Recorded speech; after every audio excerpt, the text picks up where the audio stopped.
Melandainya kasus COVID-19 di Kota Pagar Alam membuat usaha makanan pedagang kecil mulai bermunculan. Pedagang kecil mulai ramai membuka dagangan.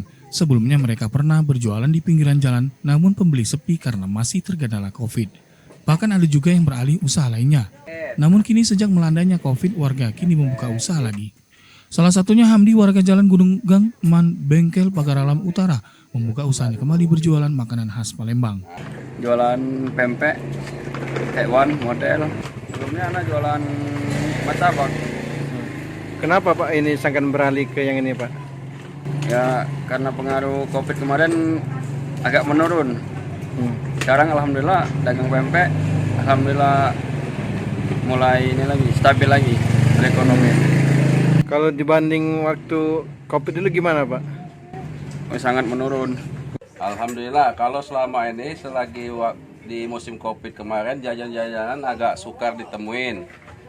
Alhamdulillah saat ini semenjak Covid sudah berakhir, jajanan-jajanan kuliner yang ingin kita butuhkan, alhamdulillah mudah didapat sekarang. Sementara Kepala Dinas Perindustrian, Perdagangan, UKM, dan Pengelolaan Pasar, Joni, mengatakan pertumbuhan ekonomi sudah terlihat di Kota Pagar Alam mencapai 60%. Dengan melandainya COVID ini, alhamdulillah hampir katakanlah 60% lebih masyarakat Pagar Alam yang usaha kecil ini dalam artian UMKM sudah mulai bergeliat kembali. Terbukti dengan adanya kegiatan-kegiatan ini di seluruh masyarakat sudah mulai melihat ekonominya melalui kegiatan-kegiatan usaha kecil yang dia usahakan selama ini. Tommy Aditowari, Tim Liputan TVRI Sumsel melaporkan.